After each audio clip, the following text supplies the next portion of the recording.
बहुत शुक्रिया सर, आपने हमें इतनी सारी बातें जानकारी दी। बहुत शुक्रिया शो में शामिल होने के लिए। खबरों में आगे बढ़ते हैं दर्शकों। जस्टिस यशवंत सिन्हा को लेकर बड़ी खबर है। यशवंत वर्मा के खिलाफ महायोग की तैयारी चल रही है। जी हाँ, शीतकालीन सत्र में प्रस्ताव लाने की संभावना है। पद से हटाने के लिए संसद में महाभियोग का प्रस्ताव आ सकता है। महाभियोग प्रस्ताव पर आने की अब आगे बढ़ने की तैयारी हो रही है। शीतकालीन सत्र पर सबकी नजरें हैं।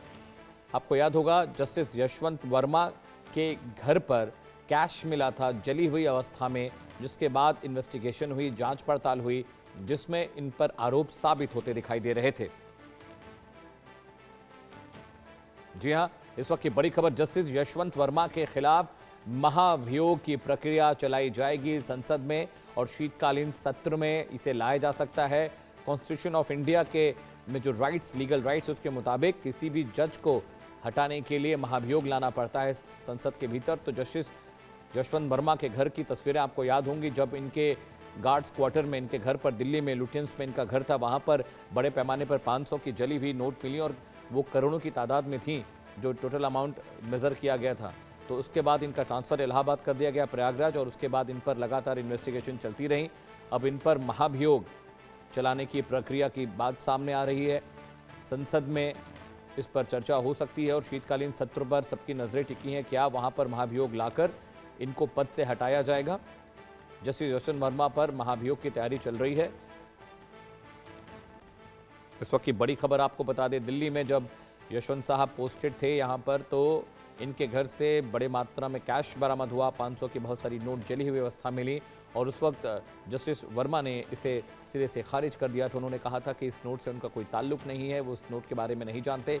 लेकिन अब जांच पड़ताल जब आगे बढ़ रही है तो कहीं ना कहीं इस मामले में घिरते दिखाई दे रहे हैं। आरोपों को लेकर लगातार बातचीत हो रही है, लेकिन अब महाभियोग की प्रक्रिया पर भी चर्चा है और ऐसा लग रहा है, ऐसी आशंका है कि पार्लियामेंट के विंटर सेशन में उनके खिलाफ महाभियोग लाया जा सकता है और उनको पद से हटाने की प्रक्रिया आगे बढ़ाई जा सकती है। इस वक्त की बड़ी खबर आपको बता दें, जस्टिस यशवंत वर्मा के घर पर कैश मिलने के मामले में अब उन पर बड़ी कार्रवाई हो सकती है। महाभियोग लाकर उनको पद से हटाया जा सकता है। इस वक्त की बड़ी खबर आपको हम बता दें, जस्टिस यशवंत वर्मा के खिलाफ संसद के विंटर सेशन यानी शीतकालीन सत्र में उनके खिलाफ महाभियोग लाया जा सकता है और महाभियोग लाने का मतलब ये होता है कि उनको पद से हटा दिया जाएगा। फिलहाल दिल्ली हाई कोर्ट से उनका transfer Prayagraj Allahabad high court में किया गया था। अब जस्टिस वर्मा के खिलाफ महाभियोग की तैयारी चल रही है। बड़ी खबर आपको हम बता रहे हैं, घर से कैश मिलने के बाद इस पूरे मामले में जजों का पैनल बनाया गया, इनके खिलाफ इन्वेस्टिगेशन हुई और उसके बाद इन्वेस्टिगेशन में प्राइमा फेसी ऐसा लगा कि जस्टिस वर्मा इस कैश के वेराबाउट्स के बारे में जानते थे और अब उनके खिलाफ महाभियोग लाने का प्रस्ताव आ रहा है, यानी उनको पद से हटाया जा सकता है, उनको पदच्युत किया जा सकता है और जजेस को हटाने के लिए, चीफ जस्टिस को हटाने के लिए महाभियोग की प्रक्रिया का सहारा लिया जाता है और विंटर सेशन में जो शीतकालीन सत्र है वहां पर इनके खिलाफ महाभियोग लाया जा सकता है। इस वक्त की बड़ी खबर आपको बता दें, जस्टिस वर्मा के लिए मुश्किल बढ़ सकती है। उनकी कैश कांड मामले में उनके खिलाफ महाभियोग लाने की तैयारी चल रही है। सूत्र ऐसा बता रहे हैं कि उनके खिलाफ महाभियोग का प्रस्ताव संसद के विंटर सेशन में लाया जा सकता है और संभव, ज्यादा जानकारी के साथ मेरे सहयोगी जुड़ रहे हैं। संभव, जस्टिस वर्मा ने भले इस पूरे मामले में सिरे से इस पूरे मामले को खारिज किया कि मैं नोटों के बारे में नहीं जानता, मेरे घर में नोट कहां से आए, जले हुए नोटों के बारे में मुझे कोई जानकारी नहीं थी, लेकिन अब उनके खिलाफ महाभियोग की तैयारी चल रही है।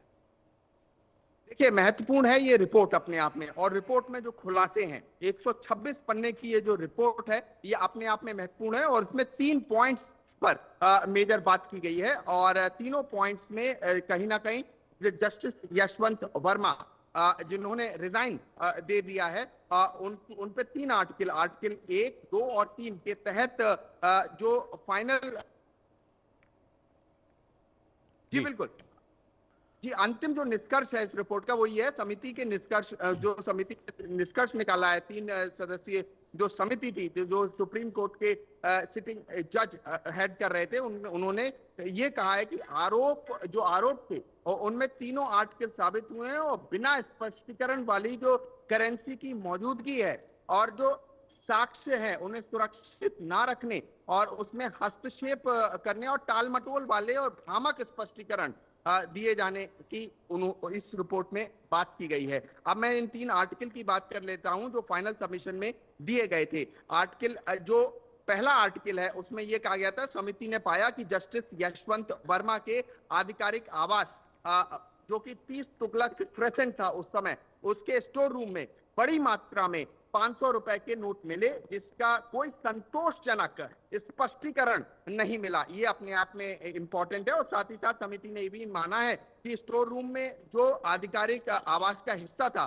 और जहां जस्टिस यशवंत वर्मा के जो एक तरह से उनका नियंत्रण था और बचाव पक्ष का उसमें यह दावा स्वीकार नहीं किया गया है कि यह पूरी तरह अलग या उनके नियंत्रण से बाहर की जगह थी। और समिति के मुताबिक justice Yashwant Verma store room में मिले बड़ी मात्रा में नोटों की जो मौजूदगी थी, स्रोत था और उसका जो स्वामित्व है उसके बारे में कोई संतोषजनक जवाब नहीं दे पाए। अब मैं दर्शकों को दूसरा आर्टिकल बताता हूं जो फाइनल सबमिशन है, फाइनल मतलब टोटल कंक्लूजन है इसका।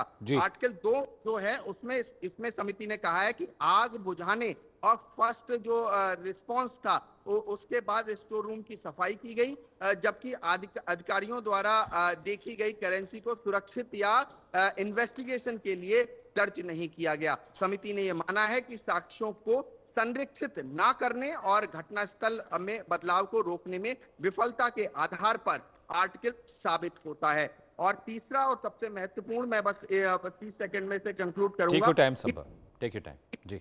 हाँ, समिति ने जस्टिस यशवंत वर्मा के स्पष्टीकरण को टाल मटोल वाला, अधूरा और प्रभाव में एक तरह से भ्रामक माना है। और समिति ने कहा कि उनका बचाव इनकार से लेकर एक तरह से करेंसी ना मिलना, करेंसी रखे जाने, स्टाफ की भूमिका और फर्स्ट रिस्पांस द्वारा जो करेंसी हटाए जाने जैसी अलग अलग जो दलीलें हैं वो बदलती रही। ये पेज नंबर 117 से 119 पेज नंबर के बीच रिपोर्ट में ये बातें कही गई। और एक तरह का अंतिम निष्कर्ष यही है कि जो जस्टिस यशवंत वर्मा ने कहा समिति के सामने, 3 सदस्यीय के सामने, जिसको सुप्रीम कोर्ट के जज हेड कर रहे थे, वो एक तरह से भ्रामक उनके ठीक है। संभव अब इम्पीचमेंट की प्रक्रिया लाई जा सकती है।